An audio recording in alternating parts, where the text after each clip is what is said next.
Y qué pena que muchas veces tengamos este precioso libro en los estantes cogiendo polvo. El cristiano debe alimentarse y nutrirse cada día con la palabra. A ese punto. Digo que el cristiano debe alimentarse y nutrirse cada día con la palabra de Dios. Amén.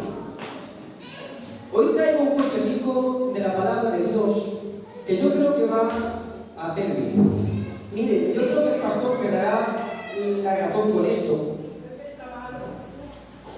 El momento más complicado del predicador es el momento de encontrar el mensaje. Eso es lo pastor. Créanse que es un auténtico quebradero de cabeza. Y muchas veces, pues buscando qué mensaje traer para la iglesia, lo que solemos hacer es fijarnos en algún problemita que haya en la iglesia para poder traer solución por medio de la palabra. Pero yo, sin embargo, hoy voy a hacer todo lo contrario. No voy a hablar de un problema que haya en la iglesia, porque no lo hay, sino que voy a tratar de anticiparme, de hablar de algo que no tenemos en la iglesia, gracias a Dios, para que nunca llegue a suceder. Amén. Voy a ir a leer los versículos, no hace falta que se levanten, ¿de acuerdo? Voy a leer los textos de la palabra de Dios, y el primero de ellos se encuentra en el capítulo 13 del Evangelio de Juan y versículo 34. Y leemos la palabra en el nombre del Padre, del Hijo y del Espíritu Santo. Amén. Y de este mandamiento nuevo les doy, que se amen los unos a los otros, así como yo los he amado, que también ustedes deben amarse los unos a los otros. De este modo, todos sabrán que son mis discípulos, si se aman los unos a los otros. Voy a leer también en 1 Corintios, capítulo 12, y versículos del 12 al 27. 1 Corintios, y dice así la palabra de Dios. Y que de hecho, aunque el cuerpo es uno solo, tiene muchos miembros. Y todos los miembros, no obstante de ser muchos, forman un solo cuerpo. Así sucede con Cristo. Todos fuimos bautizados por un solo espíritu para constituir un solo cuerpo, ya seamos judíos o gentiles, esclavos o libres, y a todos hemos dio a beber del mismo espíritu. Ahora bien, el cuerpo no consta de un solo miembro, sino de muchos. Si el pie dijera, como no soy mano, no soy del cuerpo, no por eso dejaría de ser parte del cuerpo. Y si la oreja dijera, como no soy ojo, no soy del cuerpo, no por eso dejaría de ser parte del cuerpo.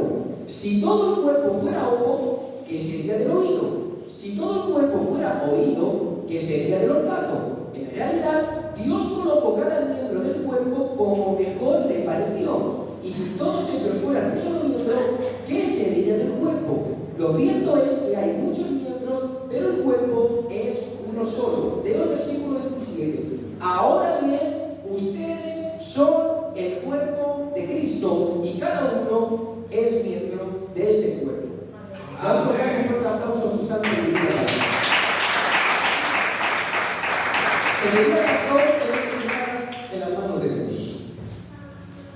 Señor eterno Dios mío, yo sé que tu palabra es santa, tu palabra, Señor, nunca viene vacía, Dios mío. Pero nosotros, Dios mío, somos torpes, Padre.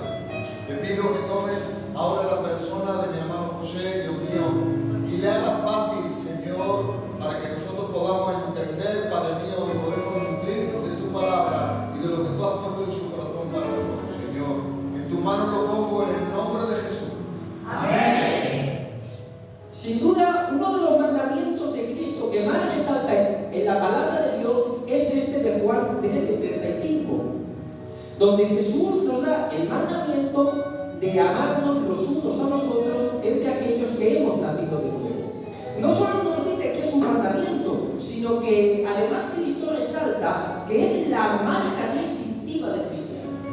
Porque déjame decirte que la marca distintiva de aquellos que hemos nacido de nuevo no es lo bien que podemos hablar de Dios, no es lo mucho que oramos, no es lo mucho que ayunamos, ni lo mucho que ofrendamos. La marca distintiva de aquellos que hemos nacido de nuevo es el amor. Amén, Dios. Y específicamente dice aquí el amor entre nosotros, el amor entre los cristianos, entre aquellos que hemos nacido de nuevo. Por eso diría también el mismo apóstol Juan que el que no ama no conoce a Dios, porque Dios es amor.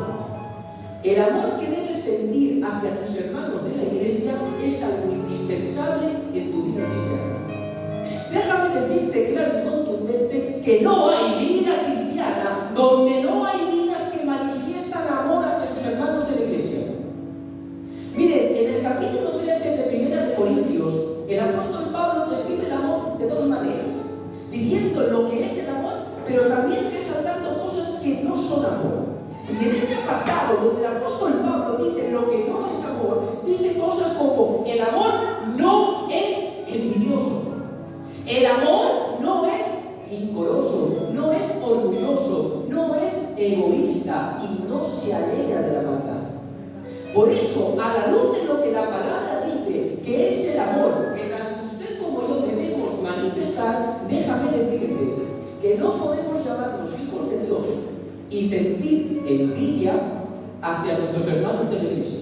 Amén. No podemos llamarnos hijos de Dios y sentir rencor hacia nuestros hermanos de la iglesia. Y ni muchísimo menos podemos llamarnos hijos de Dios y alegrarnos de la maldad de nuestros hermanos de la iglesia. Es algo totalmente incompatible, es algo que no puede tener cabida. Si están manifestando estas cosas, déjame decirte que es porque Dios no gobierna tu vida. En el capítulo 12 de Primera de Corintios que hemos leído, el apóstol Pablo nos definía como un solo cuerpo.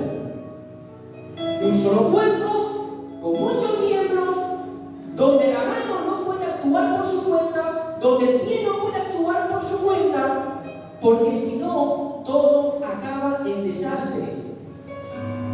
¿Cuántos entienden esto? Una iglesia donde no hay unión y por tanto hay división es una iglesia que está condenada al fracaso.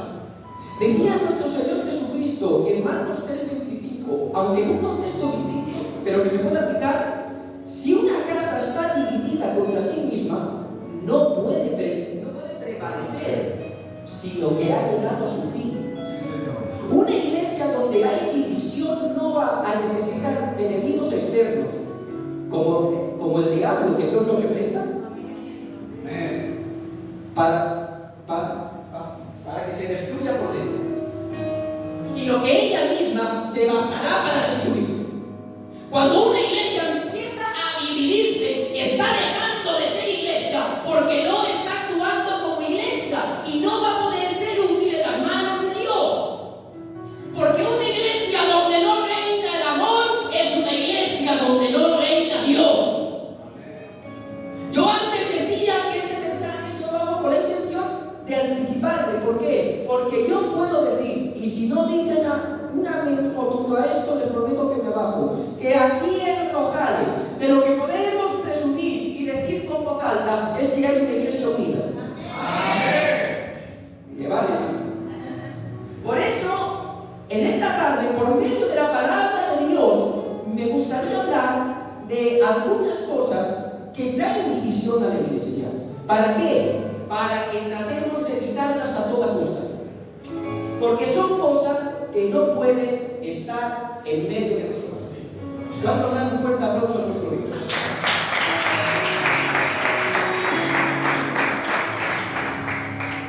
Miren que el apóstol Pablo en el capítulo 12 dijera eso del cuerpo. No era casualidad, sino que el apóstol Pablo estaba tratando de solucionar un problema que había en la iglesia de Corinto. Y en el capítulo 3 nos lo cuenta. Y es que parece ser que en la iglesia de Corinto se habían formado grupitos, se habían hecho pequeñas fracciones que se peleaban entre ellos. Mira, un síntoma para ver que una iglesia está dejando de actuar como una verdadera iglesia de Dios es cuando en su interior se forman grupitos que pelean por el poder. En Corinto estaba pasando eso. Habían unos, seguramente más de origen hebreo, que decían: nosotros somos del gran apóstol Pedro, el apóstol de los judíos. Habían otros más gentiles: nosotros somos de Pablo, el apóstol enviado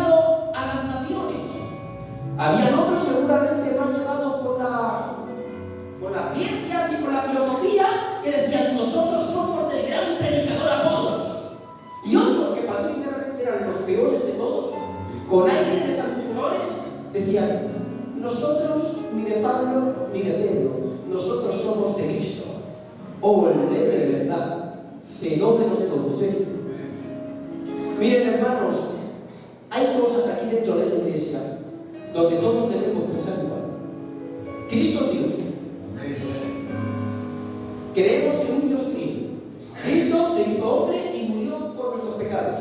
Amén. La salvación es por gracia por medio de la fe. En esas cosas debemos de pensar todos iguales. Pero hay cositas en las que tú puedes pensar A y yo puedo pensar B y no pasa absolutamente nada. Yo puedo pensar que los corintios deben ser más flamencos y tú que menos, y no pasa nada. Yo puedo pensar que las oraciones deben ser en las casas y yo en la iglesia, y no pasa nada. Porque hay cosas en las que tú puedes pensar diferente de mí y que no pase absolutamente nada. Porque esa es una forma en la que se forman los grupitos. Cuando se juntan 3 o 4 por un lado, 3 o 4 por el otro, y todos a la guerra, porque aquí se tiene que hacer lo que nosotros digamos y pensemos. Pero es que resulta que aquí no estamos para ver quién tiene la razón. Que aquí no estamos para pelearnos, que aquí no estamos para discutir. Aquí estamos para dar la gloria a Dios. Y cuando nos enfrentamos entre nosotros, no estamos glorificando a Dios, sino que estamos en desobediencia directa a su palabra, que dice mantener la unión del Espíritu mediante el vínculo de la paz. Pero hay más formas, en las que se forman grupitos, Hay gente que dentro de la iglesia, porque es algo que fuera puede ser aceptable, pero hay gente que dentro de la iglesia se rodea solo de las personas que le caen bien y las que no le caen tan bien, apartadas. ¿Creen sinceramente que esa actitud dentro de la iglesia, repito, se puede dar en alguien que es hijo de Dios? Lo he dicho antes, lo decía el apóstol Juan. El que no tiene amor no ha conocido a Dios, porque Dios es amor. Amén. También hay otra forma, que gracias a Dios aquí no está, aquí no hay ninguna. Amén. Y esta me parece muy aberrante y por desgracia se da muy a menudo en muchísimas iglesias. Y es cuando los grupitos se forman por familias. Porque créanselo, que hay iglesias que se dividen porque se junta una familia y hacen todo lo posible para tomar ellos el dominio del culto. E intentan por todos los medios excluir a todos los que no son de ellos. Y yo me pregunto sinceramente, ¿cómo alguien puede pensar que su primo, su tío o su sobrino tiene más derechos que los demás y luego con toda la hipocresía atreverse a llamar a los demás miembros de la iglesia hermanos? Eso es una hipocresía. Que tú puedes ser Heredia y yo puedo ser Hernández, pero ni tú eres algo por ser Heredia, ni yo puedo ser igual por ser Hernández. Que todo aquí es por la gracia y la misericordia de Dios. Amén. Porque por desgracia tenemos que decir hoy en día, porque se está viendo que la mayoría de iglesias nuevas que se están abriendo no se están abriendo por evangelización, sino que se están abriendo por división. Porque hay familias que están dividiendo congregaciones. Hay familias que quieren tener tanto protagonismo ellos que son capaces de quitárselo hasta Dios. Reprendamos todos los grupitos en el nombre del Señor. Amén. Amén. ¿Cuántos dicen muy fuerte? Gloria a Dios. Gloria a Dios. El otro motivo por el cual suele surgir división nos lo dice el apóstol Pablo en Filipenses 2:3 y dice: nada hagáis por contienda o vanagloria. ¿Sabes cuándo surgen las contiendas dentro de la iglesia? Cuando dentro de la iglesia hay competitividad. Competitividad porque yo tengo que tener la razón y el otro no. Competitividad porque el pastor me tiene que usar más a mí que al otro. Competitividad porque yo tengo que ocupar el lugar y el otro no. Competitividad porque tiene que quedar claro que yo soy el mejor. Y es que lo uno va unido a lo otro. Una persona competitiva dentro de la iglesia es una persona vanagloriosa. La palabra vanagloria aquí, en Filipenses 2:3, es la palabra griega kenodoxia, que significa orgullo vacío o sin fundamento. Porque déjame decirte que todo orgullo que tú van a sentir dentro de la iglesia es un orgullo sin fundamento, es un orgullo vacío, es un orgullo que no tiene ningún sentido. ¿Por qué? Porque aquí todos, empezando por mí, merecíamos ser condenados. Y si somos algo hoy aquí, es por la gracia y la misericordia de Dios. Que si estamos aquí y podemos servir a Dios, no es por nuestra capacidad, no es por lo mucho que valgamos, ni por quién seamos, que es porque Él en su infinita gracia nos capacita.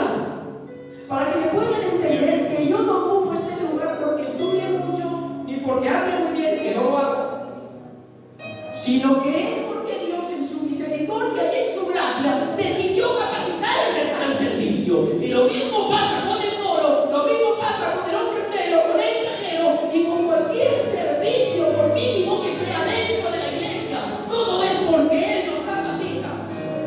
¿Cuántos lo creen? Amén. Pero yo pregunto algo. ¿Dios me ha capacitado para mi gloria o para la suya? Amén. Para la suya, ¿verdad? Amén. Pues si la capacidad viene de Dios y mi éxito no es para mi gloria, sino que es para la suya, ¿qué derecho tengo yo a creerme mejor que mi hermano? ¿Qué derecho tengo yo a pensar que yo merezco más un lugar que mi hermano? Y yo quiero sinceramente, pastor, que esto pasa muchas veces porque la gente suele tener un concepto equivocado de los lugares. Pensamos que a más vistoso sea el sitio es porque más grandes son. Pero es que el apóstol Pablo en ningún momento está diciendo ni que la mano sea más importante que el pie, ni que el pie sea más importante que el ojo. El único que está diciendo que es más importante es la cabeza, y porque la cabeza es Cristo. Amén. Porque aquí déjame decirte que no hay lugares de superioridad. Aquí hay lugares de responsabilidad. Que aquí nadie es más grande que nadie. También muchas veces competimos porque no somos capaces de valorar lo que Dios ha puesto en los demás. Muchas veces nos creemos la última Coca-Cola en el desierto. Solo yo puedo predicar, solo yo puedo cantar, solo yo. Pues no, solo tú no. Hay veces que nuestras oraciones parecen como la de Elías. Señor, que solo he quedado yo. Y Dios tiene que recordar. Tranquilo, hombre, ya han quedado 7.000 más como tú. Ahí en vanaglorioso, es ahí en falto de identidad. Porque alguien que realmente sabe quién es aquí, jamás se atreverá a mirar a su hermano por debajo del hombro. Porque aquí no hay mejores y peores, grandes o pequeños. Aquí hay gente redimida por la sangre del Calvario. Amén. Por eso dice el apóstol Pablo: ninguno tenga de sí mismo un concepto más alto del que debe tener. Ten siempre presente que lo único que merecías era ser condenado y que fuiste rescatado por gracia. ¿Sabes qué significa gracia? Don inmerecido. Has sido salvado por algo que no mereces, ni yo lo merecía. Y cuando tenemos eso en cuenta, para mí va a ser imposible que compitamos con nadie y va a ser imposible que nos sintamos superior a nadie. ¿Cuántos dicen un fuerte gloria a Dios? Dios reprenda toda competitividad en la iglesia. Amén. No me conformo. Dios reprenda toda competitividad en la iglesia. Amén. Y ahora voy a dar, para mí sinceramente, el peor motivo de todos. El veneno por medio del cual se contaminan muchísimas iglesias. La envidia. Amén. Dice Santiago capítulo 3, versículos 14 al 17. Pero si ustedes lo hacen todo por envidia o por celos, vivirán tristes y amargados. No tendrán nada de qué sentirse orgullosos y faltarán a la verdad. Porque esa sabiduría no viene de Dios. sino que es de este mundo y del demonio, y produce celos, peleas, problemas y todo tipo de maldad. La envidia es el veneno que mata a las iglesias por dentro. Muchas veces pensamos que envidia es querer lo que el otro tiene, pero para mí sinceramente envidia es como dice ese dicho popular: el envidioso no quiere lo que tú tienes, sino que tú no lo tengas. Cuando no quieres que a tu hermano le vaya bien, cuando no quieres que tu hermano sea usado por Dios, de tal manera que se forma dentro de ti un sentimiento tan malo que acabas, como decía el texto, triste y amargado.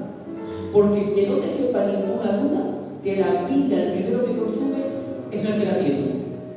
Dice el libro de Proverbios: la envidia es carcoma de los huesos. ¿Has visto la carcoma cuando entra en una madera que la consume? Pues eso es la envidia para el hombre. Amén. La envidia además es ir contra la verdad de Dios. La verdad es algo que llevo diciendo todo el mensaje, porque si entendiéramos eso de verdad, jamás habría ninguna división en la iglesia, que todos hemos sido redimidos por la sangre del Calvario, que nadie merecíamos estar aquí, que ni yo he hecho más méritos que tú, ni tú más méritos que yo. La envidia es el veneno que injerta directamente Satanás en tus venas. Primero, para que no te conformes con lo que Dios te ha dado, y segundo, para que te enfades con tus hermanos sin ningún motivo. Por eso, en 1 Corintios 13, el apóstol Pablo dice claro y contundente: el amor no es envidioso. Porque cuando la envidia te domina, no hay amor de Dios en ti, sino que estás dirigido por el mismo Satanás. ¿Y cuál es el resultado? Decía el texto: celos, peleas, contiendas y toda clase de maldad. Eso es lo que trae la envidia a las iglesias. Amén. Luego, cuando dejamos que la envidia penetre dentro de la iglesia, habrá división. Por eso mi consejo aquí en esta tarde: primero, confórmate a lo que Dios te ha dado. Amén. Confórmate al lugar donde Dios te ha puesto. Amén. Y segundo, valora lo que Dios ha puesto en los demás. Amén. ¿Cuántos dicen un fuerte gloria a Dios? Gloria a Dios. Los aburridos, un amén. Buena señal. Bendito sea su nombre. Y sin duda hay otro motivo que divide las iglesias. Para mí, es un pensamiento mío, es el pecado por excelencia. El pecado del que surgen muchísimos otros pecados. El orgullo. Dice Proverbios 18:12: al fracaso le precede la soberbia humana. El orgullo es cuando nos sentimos superiores a los demás, cuando nos creemos con más derechos, cuando nos creemos que lo que nosotros digamos debe pesar por lo que digan los demás, cuando nosotros siempre tenemos que tener la razón porque somos los mejores. ¿Sabes?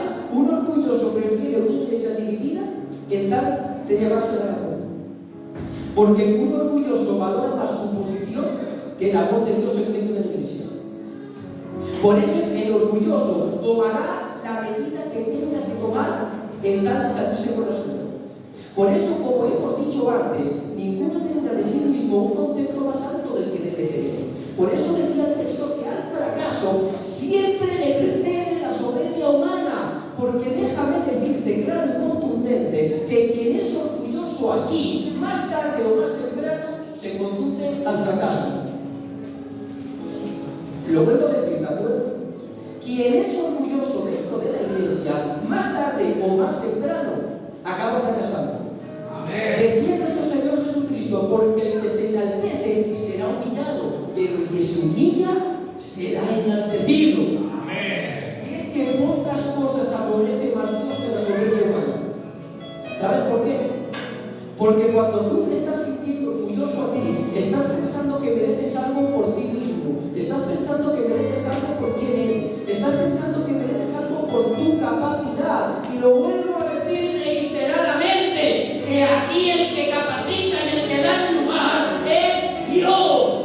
Amén. Por eso aquí no se trata de que tú tengas razón, sino de que el amor de Dios reine en medio del pueblo. Amén. Por eso habrá veces que tengas que perder la razón si la tienes que perder. Por eso habrá veces que pierdas los honores si lo tengas que perder. Porque aquí lo importante no es nuestra gloria, sino la de Dios. Reprendamos todo orgullo en medio de la iglesia, hermanos. Reprendamos toda envidia en medio de la iglesia. Fuimos llamados a tener amor entre nosotros. Tenemos que manifestar cada día ese amor entre nosotros. Porque la palabra no se equivoca. La palabra no se equivoca. ¿Y sabes cuál es la mejor predicación que podemos dar a los que están allá afuera? El amor entre nosotros. Porque lo dice Cristo, es la marca distintiva, es aquello por lo que se nos diferencia. Por eso